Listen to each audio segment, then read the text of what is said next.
The factory foreman's hand hovers over two lists. One list has 12 names, the other has 13. Keiko Yamamoto watches his finger move between them, her heart hammering against her ribs. She is 15 years old. She has been standing in this factory for 6 hours. Her hands are black with machine oil, her stomach is empty, and in 30 seconds, the foreman will decide which girls stay for the night shift and which girls go home before curfew. Behind her, 24 other schoolgirls wait. Some are 14, some are 16. All of them are exhausted. All of them are hungry. All of them know what the night shift means. 12 more hours in this factory, breathing chemical fumes, operating machinery they barely understand, sleeping on the concrete floor during the 10-minute breaks. But all of them also know what going home means, walking through darkening streets as American B-29 bombers circle overhead like enormous silver birds. The foreman's finger stops. "Yamamoto," he says. Keiko's breath catches. She steps forward. Her legs are shaking. The foreman looks at her, really looks at her, and she sees something in his eyes. Not kindness, exactly. Perhaps recognition, perhaps exhaustion. "You have a sister," he says. It is not a question. "Yes, sir," Keiko answers. Her voice is barely a whisper. She is 9 years old. The foreman's finger moves to the second list, the list of girls going home. He writes her name carefully, each stroke deliberate. "Go," he says, "but be home before the sirens." Keiko bows 90 degrees, held for 3 full seconds, the way she has been taught since childhood. When she straightens, she sees Michiko behind her. Michiko, who lives alone with her grandmother, Michiko, whose name the foreman is now writing on the first list, the list of girls staying. Their eyes meet for 1 second.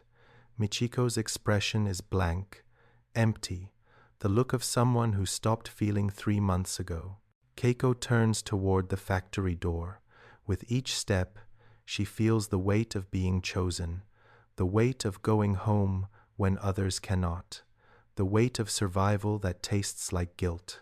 But to understand how she arrived at this moment, standing in a Tokyo factory at 3 in the afternoon on November 14th, 1944, covered in oil, half-starved, watching a foreman decide who sleeps on concrete and who walks home through the gathering dark, we must go back. Back to 6:15 that morning, when Keiko Yamamoto first opened her eyes, and the day still held the illusion of normality. 6:15 in the morning. The alarm does not ring because there is no alarm. The alarm was requisitioned along with the brass candlesticks, the iron gate, the bronze tea ceremony set last April when the Neighborhood Association made its 4th collection of metal for the war effort. Now, Keiko wakes when her mother slides open the shoji screen, letting gray November light seep into the small room. "Time," her mother says. 1 word, nothing more. Keiko sits up on her futon. The tatami mat beneath is cold. Everything is cold in November when you have no fuel for heating. She can see her breath.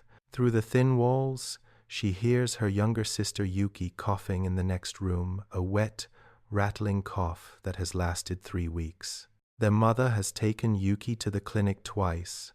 Both times the doctor said the same thing, rest and nutrition, as if rest were possible, as if nutrition existed. Keiko dresses quickly. Her school uniform hangs on a wooden peg. The sailor-style sifuku with its dark blue skirt and white collar. The uniform is 3 years old, worn thin at the elbows, mended at the hem where it tore last spring.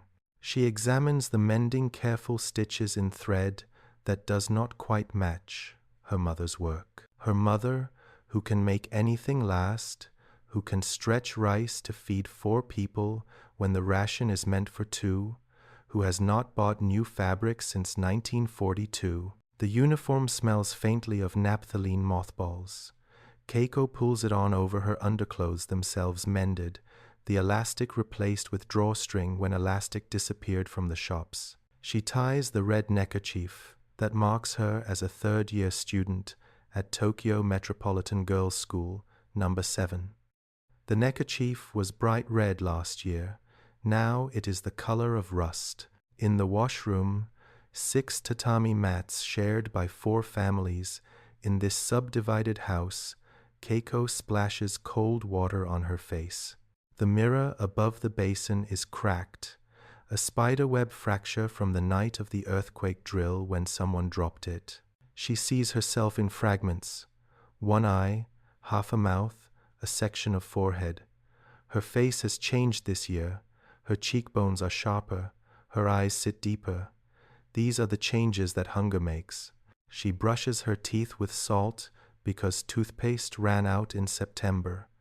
She combs her hair long, black, reaching to her shoulders, and braids it into a single plait down her back.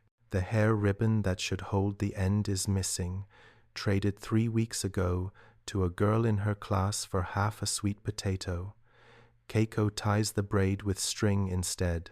In the kitchen, her mother is preparing breakfast. The kitchen is barely large enough for 2 people to stand. A single gas ring sits on a wooden counter. On it, a pot steams. Keiko knows what is in the pot without looking. Rice mixed with barley and sweet potato, stretched with water to make it go further. This is breakfast. This is also lunch. This is also dinner, though the dinner portion will be smaller because the ration runs out before the next distribution day. Her mother fills 2 bowls, one for Keiko, one for Yuki. Their mother will eat later, she says, though Keiko knows this is a lie. Their mother will eat the scrapings from the pot, the burned bits stuck to the bottom, the water left over, anything the daughters do not finish. Eat, her mother says, setting the bowl before Keiko. Keiko lifts the bowl. It is warm against her palms, the only warmth this morning. She eats slowly, methodically, the way she has learned to eat when food is precious. Each grain of rice must be savored. Each bite of sweet potato must be chewed 30 times to make it last, to make her stomach believe it is full. The portion is gone in 4 minutes. Keiko's stomach still growls. It has been growling since July, when the rations were cut from 300 grams of rice per day to 250, then cut again in September to 200. The government says 200 grams is sufficient. The government is lying. School, her mother says, collecting the empty bowls. Do not be late. Keiko stands. She slides her feet into her shoes, worn canvas with wooden soles, the rubber long since requisitioned. The left shoe pinches her little toe where a nail works its way through the insole.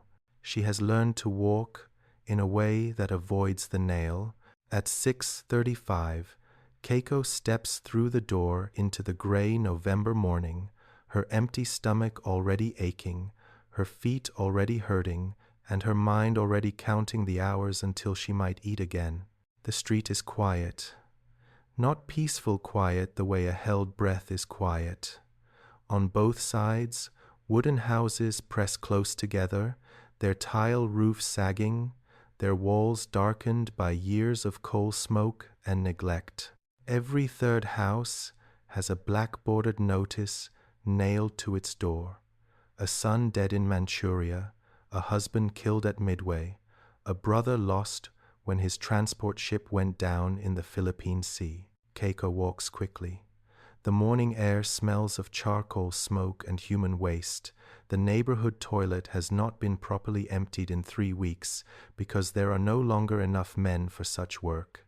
Overhead, the sky is the color of dirty paper. No sun, just gray pressing down on gray. At the corner of Sakurada Street, she passes the shrine. 6 months ago, there were 3 priests. Now there is one old man who sits on the steps, his eyes closed, his lips moving in silent prayer. The shrine's bronze bell disappeared in April requisitioned. Like everything bronze, everything brass, everything metal that could be melted and reformed into bullets, into shells, into the machinery of war. The school is 2 kilometers away. Keiko has walked this route every morning for 3 years. She knows every crack in the pavement, every missing paving stone, every place where rainwater collects in ankle-deep puddles. This morning, the route is different. At the intersection with Kanda Avenue, there is a new checkpoint. 2 military police officers stand beside a folding table. Behind them, a canvas tent sags in the wind. One officer is young, perhaps 20, his uniform crisp, his face stern. The other is older, 40 or 45, with a scar running from his left temple to his jaw. The older one waves Keiko forward. "Papers," he says. Keiko reaches into her school bag. Her fingers find the identification booklet, worn blue cover, pages softened by handling. She presents it with both hands, the formal gesture of respect. The officer barely glances at it. Instead, he looks at her face, then at the photograph in the booklet, then at her face again. Tokyo Metropolitan Girls' School, number 7, he reads aloud.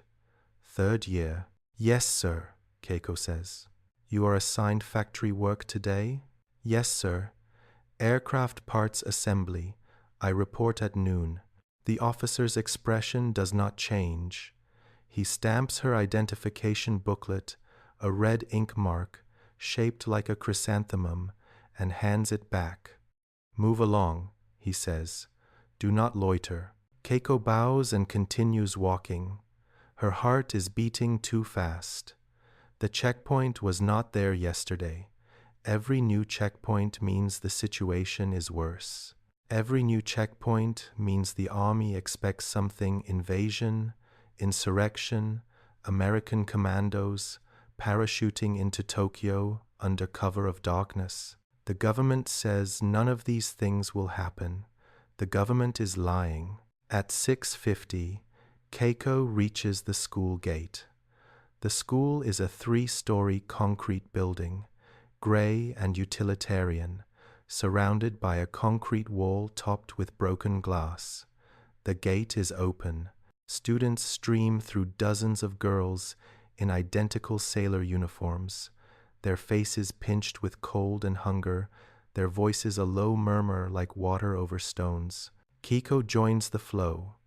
Inside the courtyard, the school principal stands on a wooden platform, his face grim, his hands clasped behind his back. He is a small man, thin and bent, his hair gone white since his son died at Guadalcanal 2 years ago. When he speaks, his voice carries across the courtyard without needing amplification. "Today's factory assignment has been expanded," he announces. "All 3rd-year students will report to the Nakajima aircraft plant at noon. 2nd-year students will report at 2 in the afternoon. 1st-year students will assist with agricultural labor at the urban farming plots. Attendance is mandatory. Failure to report will be considered desertion of duty to the emperor." Around Keiko, the murmuring stops. Desertion of duty. Those words carry weight. Those words mean military police at your door. Those words mean your mother interrogated, your sister questioned, your family marked as disloyal. School will conclude at 11:30. The principal continues. "You will eat your lunch rations before reporting to factory assignments. There will be no return home until 6 in the evening at the earliest. Those assigned to night shifts will be notified by the factory foreman, dismissed." The girls bow in unison, a ripple of dark heads bending forward, held for 3 seconds, straightening again. Then they scatter toward the school building, their wooden shoes clattering on concrete, their voices rising again in anxious whispers. Keiko climbs the stairs to the third floor. Her classroom is at the end of a long hallway. Through the windows, she can see the city stretching to the horizon, block after block of wooden buildings, temple roofs, factory smokestacks, and beyond them, just visible in the haze, the shapes of barrage balloons tethered above the industrial district, floating like enormous silver jellyfish. At 7 in the morning, the first class begins. Algebra. Miss Tanaka stands at the blackboard, chalk in hand, writing equations that Keiko will never use. Behind her, through the window, a formation of Japanese fighter planes passes overhead, heading east toward the coast. The morning passes in fragments. Algebra becomes, history becomes Japanese literature, but the lessons are rushed, compressed, half-taught. The teachers know their students are not listening. The teachers know these classes are theater, performance, a pretense that normal life continues when normal life ended the day the war began. At 9:30, the air raid siren wails. The sound cuts through the classroom like a blade, high and piercing, rising and falling in waves that make Keiko's teeth ache. Around her, girls grab their bags and line up at the door. No one runs. Running is forbidden. Running suggests panic, and panic suggests doubt in the Emperor's promise that Japan will never be invaded. Orderly, Miss Tanaka says, her voice steady.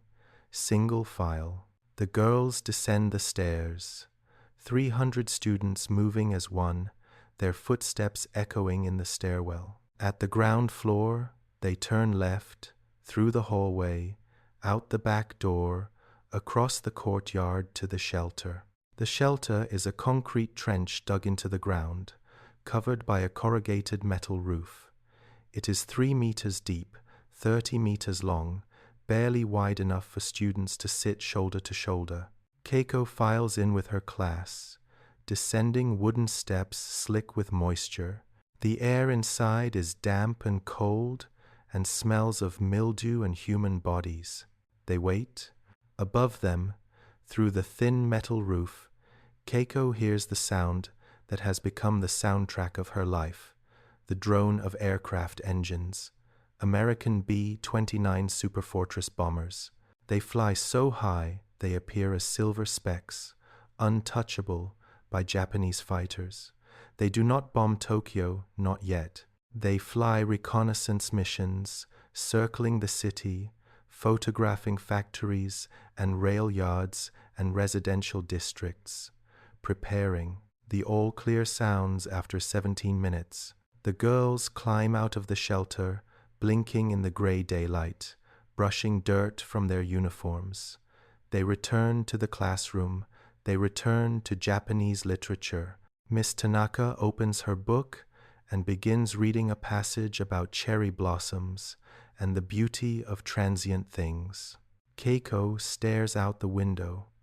A transport truck rumbles past the school, its cargo bed covered with canvas. She knows what is under the canvas. She has seen these trucks before. Sometimes the canvas shifts, and you glimpse what lies beneath. Soldiers, young men her age or barely older, their faces blank, being moved from one training camp to another, preparing for battles they will not survive. At 11:30, the principal's voice crackles over the school's loudspeaker system. Third-year students, prepare for factory assignments. Collect your lunch rations from the cafeteria. Report to the assembly area by 11:45. Second-year students, remain in your classrooms for further instruction. Keiko rises with her classmates. They file down to the cafeteria, a long room with wooden benches and tables scarred by years of use. At a serving window, a lunch lady distributes the rations. Rice bowls wrapped in bamboo leaves, each one the size of Keiko's fist, containing perhaps 50 grams of rice mixed with barley and a thumbnail-sized piece of pickled radish. Keiko unwraps hers. She eats it in 4 bites, chewing slowly, trying to make it last. It does not last. It is gone in 90 seconds, and her stomach still aches with emptiness. At 11:50, 48 third-year students stand in the courtyard, arranged in 4 rows of 12. The principal addresses them one final time. "You serve the emperor," he says. "You serve Japan. Your work in the factories is no less important than the work of soldiers on the battlefield. Do your duty with pride and discipline." The girls bow, and then they begin the march to the Nakajima aircraft plant, 2 kilometers away, their wooden shoes clicking on pavement, their shadows stretching behind them in the pale November sun. The Nakajima plant rises from the industrial district like a gray fortress, 3 massive buildings connected by covered walkways, surrounded by a concrete wall topped with barbed wire. Guard towers stand at each corner. Searchlights mounted on the roofs sweep the sky even in daylight, their beams pale against the clouds.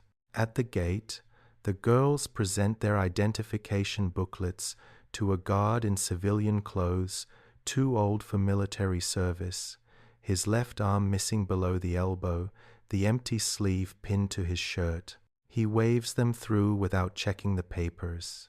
He has seen this procession before. He will see it again tomorrow. Inside, a foreman meets them, a short man with a limp and a permanent scowl, his work clothes stained with machine oil. He carries a clipboard. When he speaks, his voice is rough, as if he has been shouting for years. "You are being assigned to Section D," he announces. "Aircraft Wing Component Assembly. Your task is to drill rivet holes in aluminum panels according to the specifications on the template boards. Each girl will complete a minimum of 200 panels per shift. Failure to meet quota will result in extended work hours and notification to your school. Any questions?" No one speaks. Questions are dangerous. Questions suggest doubt. The foreman leads them through the factory. The noise hits Keiko like a physical force, the roar of machinery, the screech of metal cutting metal, the hiss of steam pipes, the hammering of pneumatic drills. The air is thick with the smell of hot metal and chemical coolant and human sweat. Section D is a long room lined with workbenches. At each bench, a drill press stands bolted to the floor. Aluminum panels are stacked beside each press sheets, measuring 1 meter by 2 meters, marked with chalk lines and numbers. Template boards hang on the walls, showing where each hole must be drilled, spacing, depth, diameter. The foreman assigns positions. Keiko is given bench 17/3 from the end, beside a girl she recognizes from her mathematics class. The girl's name is Sachiko. They have never spoken. At the factory, speaking is forbidden unless necessary for work. "Protective eyewear," the foreman says, handing each girl a pair of scratched goggles. "Drill at the marked positions. Do not deviate from the template. Do not drill through your hand. We have no time for medical emergencies." Keiko pulls on the goggles. They are too large, sliding down her nose. She adjusts them and turns to her workbench. The drill press looms before her, a machine of cast iron and steel, its motor housing streaked with oil, its drill bit worn to a dull point. A foot pedal controls the drilling action. A lever adjusts the depth. She examines the template board. 48 holes per panel. 200 panels per shift equals 9,600 holes. The shift is 6 hours. That means 27 holes per minute. That means 2.2 seconds per hole, not counting the time to position the panel, check the alignment, or clear the metal shavings. It is impossible. Everyone knows it is impossible. and yet everyone will try. At noon precisely, a whistle blows. The factory erupts into motion. Across the room, drills whir to life. Metal shrieks. The girl beside Keiko Sachiko positions her first panel, aligns it with the template, and presses the foot pedal. The drill screams downward, punching through aluminum, throwing up a spray of metal shavings that glitter in the fluorescent light. Keiko lifts her first panel. It is heavier than she expected, the aluminum thick and unyielding. She positions it carefully, checking the chalk marks, aligning the first drilling point with the bit. She takes a breath. She presses the pedal. The drill bites into metal. The panel vibrates in her hands. The noise is overwhelming, a screaming whine that drowns out thought. The drill pushes through, and suddenly there is a hole, clean and round, metal shavings falling like snow. One hole, 9,599 to go. Keiko works. She drills the second hole, the third, the fourth. Her hands begin to ache from gripping the panel, her shoulders tense from holding it steady. By the 10th hole, her fingers are cramping. By the 20th, her back hurts. By the 40th, she is working on muscle memory alone, her mind floating somewhere else, somewhere far from this factory, this noise, this endless repetition. The first panel takes 14 minutes. She is already behind quota. She starts the second panel. Time compresses and stretches. Minutes feel like hours. Hours pass in blinks. Keiko loses count of the panels. She loses track of time. There is only the drill, the screaming metal, the spray of shavings, the ache in her hands, the hunger in her belly, the exhaustion that seeps into her bones like cold water. At 1:30, a supervisor walks down the line of workbenches, examining the completed panels, checking the hole spacing with a measuring gauge. When he reaches Keiko's bench, he pauses. He lifts one of her panels, holds it to the light, examines the holes. "Acceptable," he says. Then he moves on. Keiko exhales. Acceptable is enough. Acceptable means she will not be kept after the shift ends. Acceptable means she might go home before dark. She reaches for another panel. At 2 in the afternoon, something changes in the factory's rhythm. Keiko feels it before she understands it, a shift in the air, a subtle alteration in the pitch of machinery, a tension that spreads through Section D like ripples across water. The girl beside her, Sachiko, stops drilling. She lifts her head, listening. Across the room, other workers pause, their hands still on their machines, their faces turned upward toward the high windows near the ceiling. Then Keiko hears it, the distant drone of aircraft engines. Not Japanese fighters. Those engines are sharp, quick, the sound of speed and agility. This sound is different, deeper, slower, a low rumble that vibrates in the chest. This is the sound of American B-29 seconds. The factory whistle does not blow. The foreman does not order everyone to the shelters, because the bombers are not here to bomb, not today. They are flying reconnaissance, circling the city at 25,000 feet, their cameras clicking, their bomb bay doors closed. Everyone knows this. Everyone has heard the reassurances from the government radio broadcasts. The American bombers are harmless. They drop propaganda leaflets, not explosives. They are evidence of American desperation, not strength. But the sound still makes Keiko's hands shake.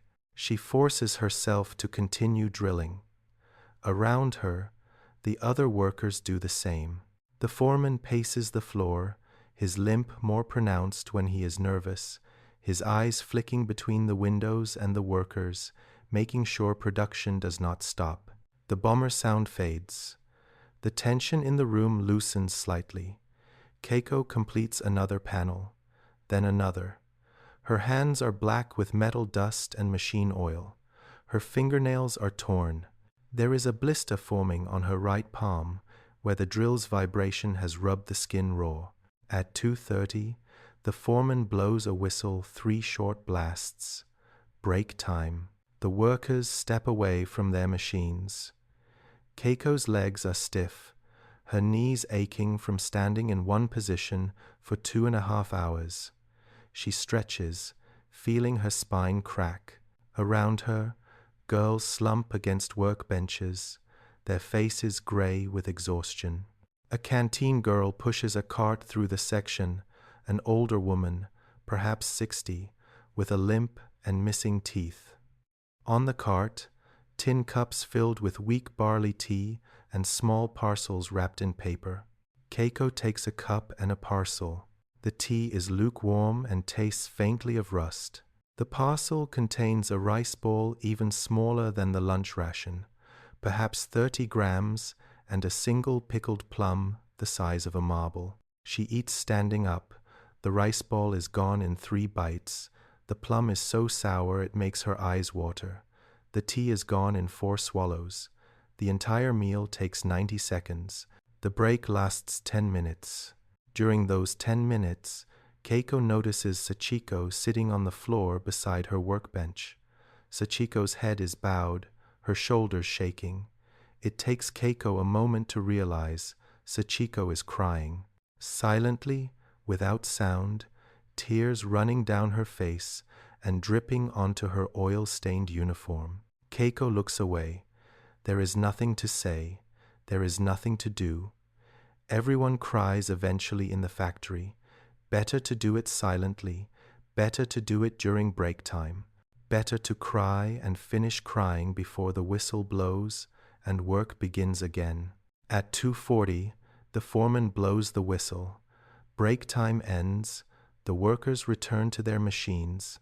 Sachiko wipes her face with her sleeve, stands, and begins drilling again.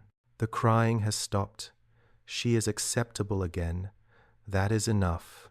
The afternoon continues. Panel after panel, hole after hole. Keiko's hands move automatically now, positioning, aligning, drilling, clearing, repositioning. She does not think about how many panels remain. She does not think about the quota. She thinks about nothing at all, and that emptiness is a mercy. At 3 in the afternoon, the foreman walks through Section D with his clipboard, making notations. When he reaches Keiko's bench, he counts her completed panels stacked beside her workstation in a neat pile and writes something on his clipboard. His expression reveals nothing. He continues down the line. When he reaches the end of the section, he turns and addresses all 48 workers. Some of you will be selected for the night shift, he announces. Those selected must remain until 6 in the morning. Those not selected will leave at 6 this evening. I will announce names at 3:30. Around Keiko, the workers exchange glances. The night shift is 21 hours of work with only brief breaks. The night shift means sleeping on concrete. The night shift means missing tomorrow's school. The night shift means being so exhausted that drilling becomes dangerous, that hands slip, that accidents happen. Keiko bends to her work. She drills faster. Faster means more panels completed. More panels completed means demonstrating value. Demonstrating value might mean being sent home, or it might mean being kept because you are productive. There is no way to know. She drills. 3:15 in the afternoon. The foreman appears at the entrance to Section D, his clipboard in hand, his expression grim. He does not speak immediately. Instead, he watches the workers' 48 exhausted girls, their hands bleeding, their faces smudged with metal dust, their eyes hollow with hunger and fatigue. Finally, he clears his throat.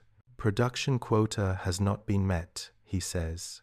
His voice is flat, matter of fact, as if announcing the weather. Today's target was 9,600 panels. Current count is 7,200. We are 25% below quota. Around Keiko, the workers freeze. Below quota means punishment.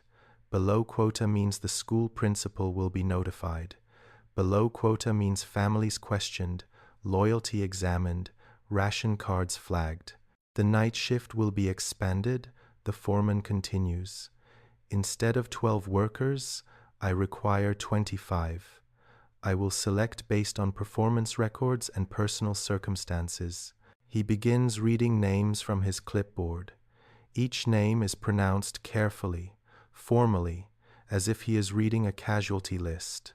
Perhaps he is. Tanaka Fumiko, Sato Keiko, Kobayashi Yuki.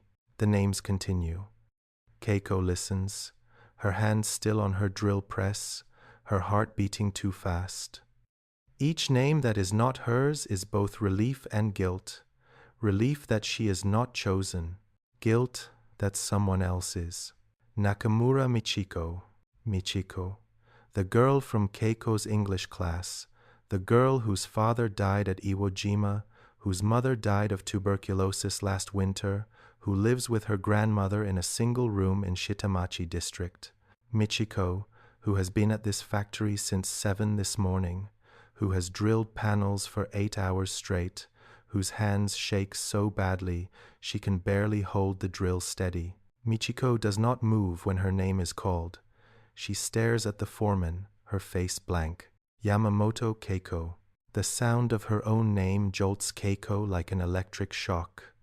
For a moment, she does not believe she heard correctly. Then the foreman looks directly at her, and she knows. 25 names have been called. Keiko is number 24. The foreman pauses, consulting his clipboard, his finger tracing down the list. He is looking for the 25th name, the final name. In that pause, something breaks inside Keiko. She steps forward. Her legs are shaking. Her voice, when she speaks, is barely audible over the factory noise. "Sir," she says, "I request permission to speak." The foreman looks up from his clipboard. His expression is annoyed. Speaking without permission is forbidden, but Keiko has already spoken. She cannot take it back. "What is it?" he asks. Keiko's mouth is dry. Her tongue feels thick. She forces the words out. "I have a younger sister. She is 9 years old. She has been sick for 3 weeks. My mother works at the textile factory. There is no one else to care for my sister. If I do not return home tonight, she will be alone." The foreman stares at her. His face is unreadable. Around Keiko, the other workers watch in silence. Asking for exemption is dangerous. Asking for exemption suggests your personal needs are more important than the emperor's needs. That is treason. "Your sister's illness," the foreman says slowly. "What is it?" "A cough," Keiko answers. "The doctor says she needs rest and nutrition." "Rest and nutrition," the foreman repeats. His tone is flat. Everyone in the factory knows what rest and nutrition means. It means nothing. It means the doctor has no medicine and no answers. The foreman returns his attention to his clipboard. His finger hovers over the list of names. Keiko watches that finger, her entire future balanced on where it falls. If he crosses out her name and writes another, she goes home. If he does not, she stays for 21 hours, and Yuki will be alone all night, coughing in the dark, with no one to bring her water or adjust her blankets or tell her everything will be fine. The foreman's finger moves. He draws a line through Keiko's name, not erasing it, just marking it. Then he looks past her, his eyes scanning the rows of workers behind her. "Yamada Sumiko," he says, "you are assigned to night shift. Yamamoto, you are released at 6 this evening." Relief floods through Keiko so powerfully her knees nearly buckle. She bows 90 degrees, held for 3 seconds, and retreats to her workbench. Her hands are trembling. She grips the edge of the bench to steady herself. Behind her, she hears the foreman calling the 25th name, Yamada Sumiko. Step forward. Keiko does not turn around. She cannot look at Sumiko. She cannot see the face of the girl who will take her place, who will sleep on concrete tonight because Keiko asked to go home. The foreman dismisses the workers not selected for night shift. You are released at 6 in the evening. Report to the exit gate at that time. Do not leave early. Do not loiter. Dismissed. Keiko returns to her drill press. She lifts another aluminum panel. Her hands are shaking so badly she nearly drops it. She positions it, aligns the first drilling point, and presses the foot pedal. The drill screams into metal. She works for 3 more hours. She does not think about Sumiko. She does not think about Michiko. She does not think about the 25 girls who will remain here tonight, drilling panels in shifts, sleeping in 10-minute increments, eating rations that barely qualify as food. She thinks only about Yuki, about going home, about survival. At 6 in the evening, the whistle blows. The day shift ends. Keiko cleans her workstation, stacking the completed panels, sweeping the metal shavings into a bin. Around her, the night shift workers remain at their benches. They do not look at the departing workers. There is no point. Envy is useless. Keiko joins the line of girls walking toward the exit gate. As she passes through Section D, she glimpses Michiko at her workbench, her head bowed, her hands positioned on a panel. Michiko does not look up. At the gate, the guard stamps Keiko's identification booklet, another red chrysanthemum mark, this one smudged, the ink cheap and watery. Curfew is 8 in the evening, he reminds her. Be home before then. Yes, sir, Keiko says. She steps through the gate into the darkening street. The air is cold and smells of coal smoke. Above her, the sky is turning purple. Somewhere in that sky, American reconnaissance planes are circling, their cameras clicking, documenting every factory, every rail yard, every bridge, every target. In 97 days, those photographs will guide bombers back to this exact location. The Nakajima plant will burn. Section D will collapse. The workbenches where Keiko spent this afternoon will melt into twisted metal sculptures. But tonight, she does not know that. Tonight, there is only the walk home, the curfew counting down, and the weight of being chosen to leave when others had to stay. The streets are emptying as curfew approaches. Keiko walks quickly, her wooden shoes clattering on pavement, her breath visible in the cold November air. Around her, the city is transforming into its night version, a place of shadows and shuttered windows, where light is forbidden and movement is suspect. She passes a neighborhood association checkpoint. 2 elderly men in civilian defense uniforms, armbands marking them as volunteer wardens. One holds a lantern, the other holds a clipboard. They wave her through without checking her papers. They recognize the factory worker's gait, the exhaustion, the oil-stained clothes, the vacant eyes. The walk home is 2 kilometers. Keiko's feet hurt. The nail in her left shoe has worked through the insole completely now, jabbing her little toe with each step. She adjusts her walk, shifting weight to the outside of her foot, but this creates new pain in her ankle. There is no winning. There is only walking. At a corner shop, she pauses. The shop's windows are dark, but through the glass she can see shapes, empty shelves, a counter bare except for dust, a sign that reads, "Closed until further notice." This shop sold rice cakes once. Keiko remembers coming here with her mother 3 years ago, before the war reached Tokyo, when rice cakes still existed. The memory is so distant it feels like something from someone else's life. She continues walking. The neighborhood grows familiar. The temple with its missing bell, the house with the black-bordered notice, the pharmacy that now sells only camphor and iodine. She turns onto her street narrow, lined with wooden houses pressed shoulder to shoulder, their walls thin enough that you can hear your neighbors' conversations, their meals, their arguments, their grief. At 6:40, Keiko reaches her house. It is identical to every other house on the street. 2 stories, gray wood siding, tile roof, a narrow entrance covered by a faded curtain. She slides the curtain aside and steps into the genkan, the entrance hall, where shoes are removed and slippers donned. "I'm home," she calls. Her mother appears from the kitchen, wiping her hands on her apron. Her face is drawn, her eyes underscored by dark circles. She is 38 years old but looks 50. This is what war does. It ages mothers faster than daughters. "You were selected for night shift?" her mother asks. "No," Keiko says.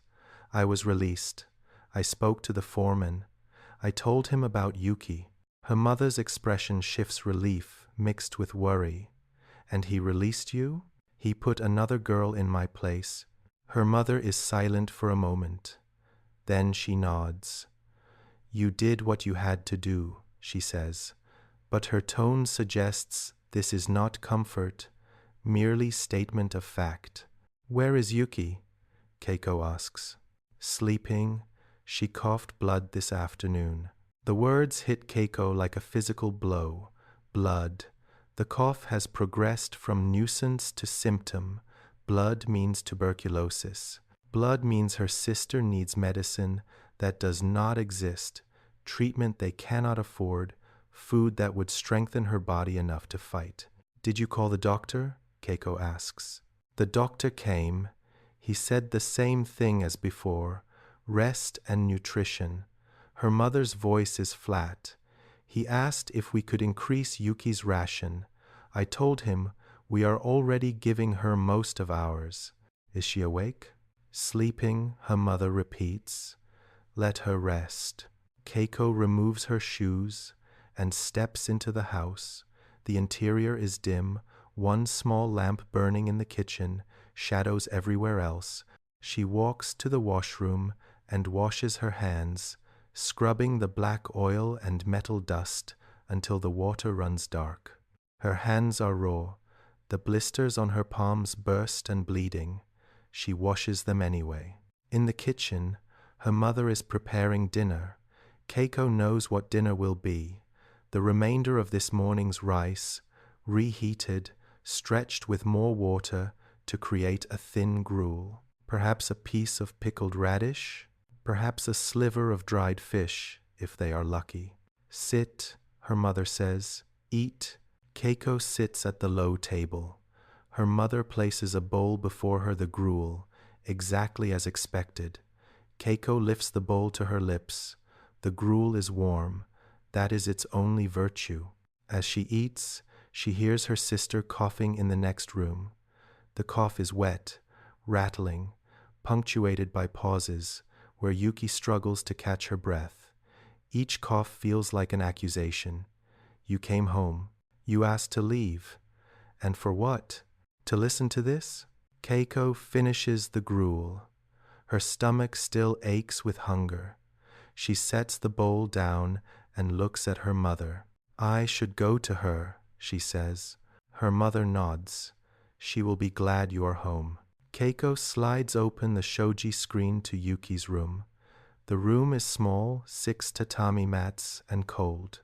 Yuki lies on her futon under 3 thin blankets, her small body barely making a shape beneath the covers. Her face is pale, her lips cracked, her breathing shallow and labored. Keiko kneels beside the futon. "Yuki," she whispers, "I'm home." Yuki's eyes open, dark eyes, too large for her thin face. "Nisan," she says. "Sister." Her voice is hoarse. "You came back." "Of course I came back." Keiko adjusts the blankets. tucking them more securely around Yuki's shoulders. How do you feel? Tired.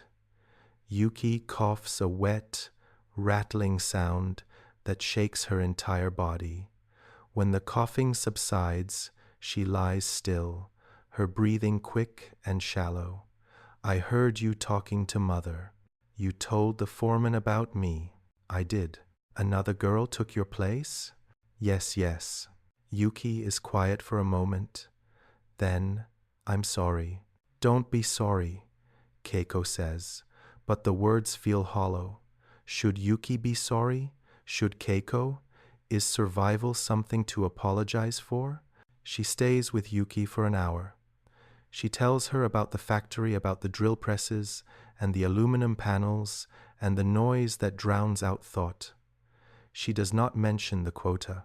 She does not mention Sumiko or Michiko, or the 25 girls sleeping on concrete tonight. She talks only about the things that might distract Yuki from coughing, from pain, from fear. At 8 in the evening, the curfew sirens wail.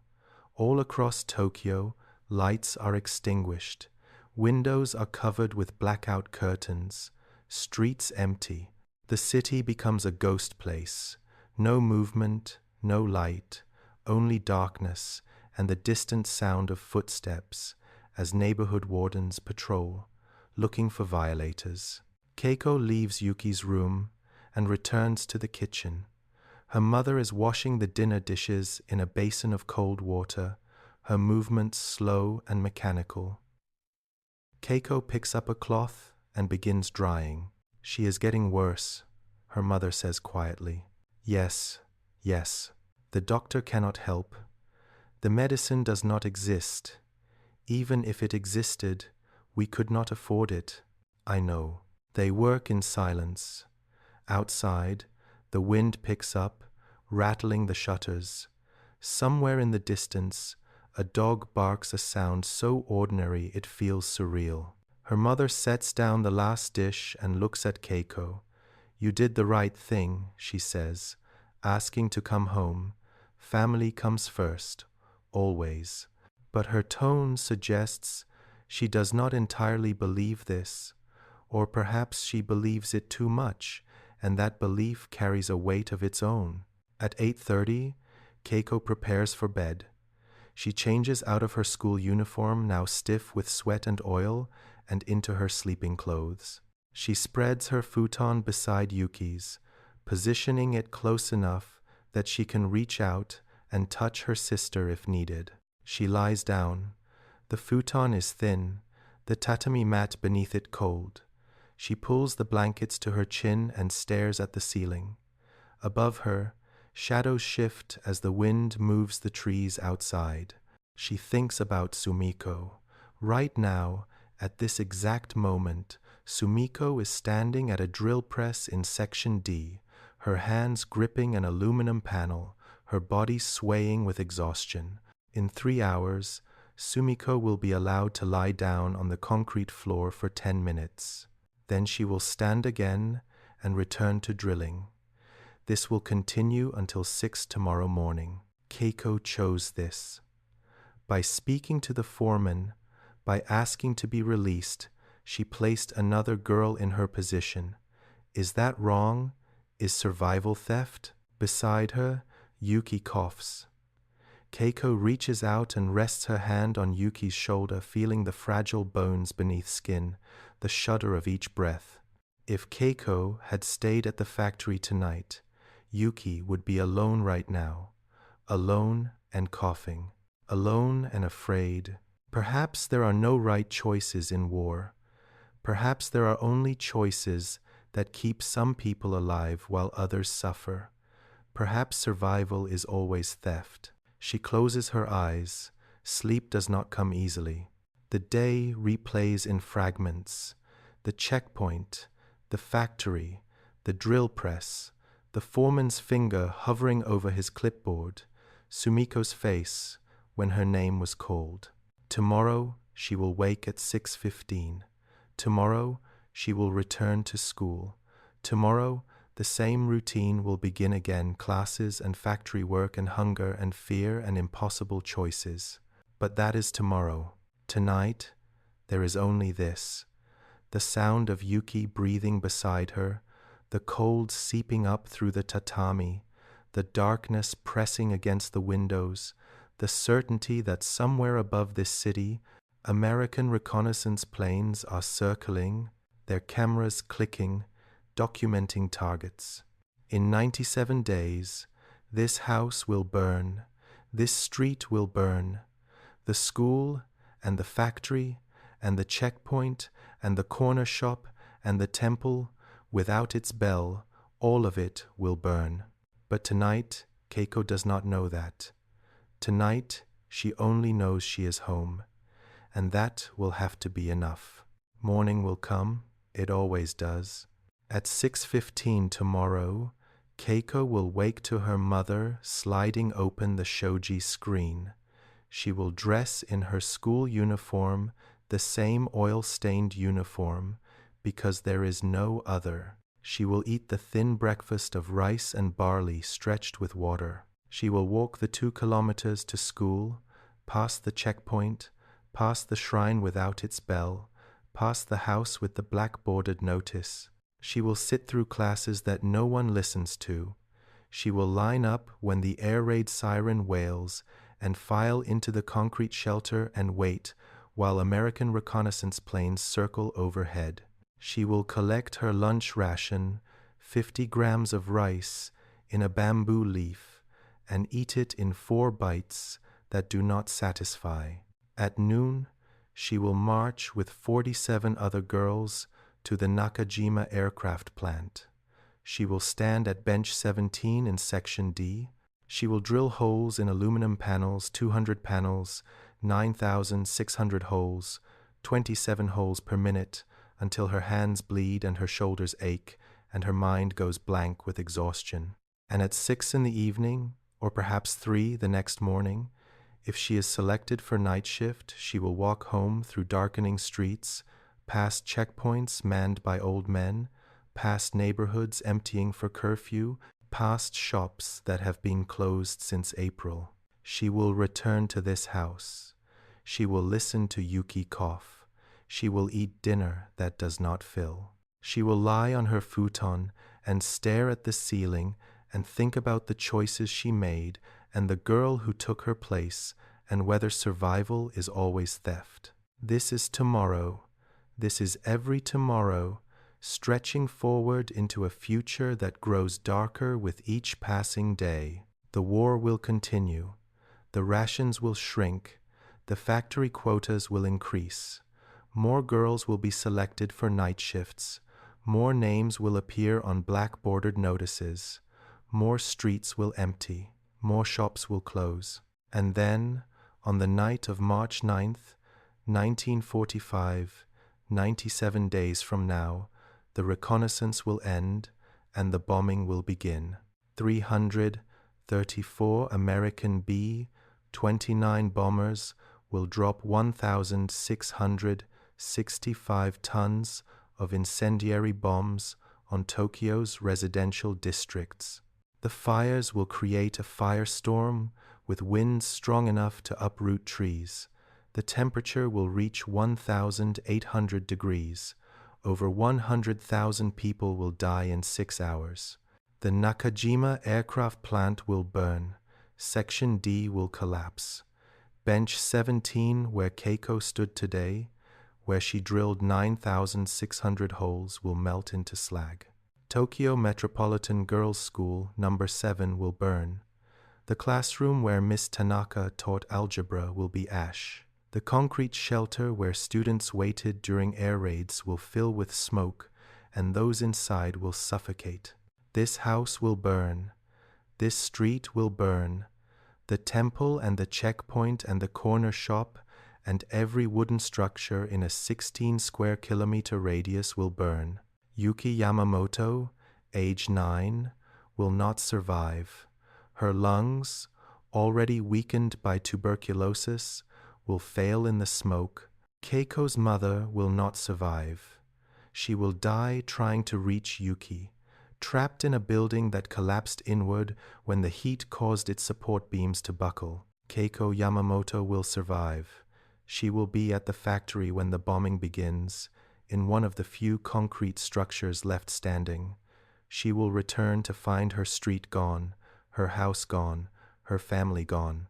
She will live for 67 more years, carrying the weight of that single question, why did I survive when they did not? But that is March. That is 97 days from now. Tonight, November 14th, 1944, none of this has happened yet. Tonight, Keiko lies on her futon beside her sleeping sister, listening to the wind rattle the shutters, and she does not know what is coming. She knows only this. She is 15 years old. She is hungry. She is exhausted. Her hands hurt. Her sister is sick. Tomorrow she will return to the factory and drill holes in aluminum panels that will be installed in aircraft that will fail, in a war that is already lost, for an empire that is burning. But tonight she is home. Her sister is breathing. The darkness outside is just darkness, not fire. The American planes overhead are just cameras, not bombs. Tomorrow is just tomorrow, not the end. Tonight there is only this moment, this cold room, this thin futon, this sound of her sister's breathing, these small things, these ordinary things. This is what she is fighting to preserve. This is what the war is taking, piece by piece, day by day, choice by impossible choice. And perhaps this is enough. Perhaps in the space between what was and what will be, there is room for one more day, one more night, one more breath. Perhaps that is all anyone can hope for. Perhaps that is everything.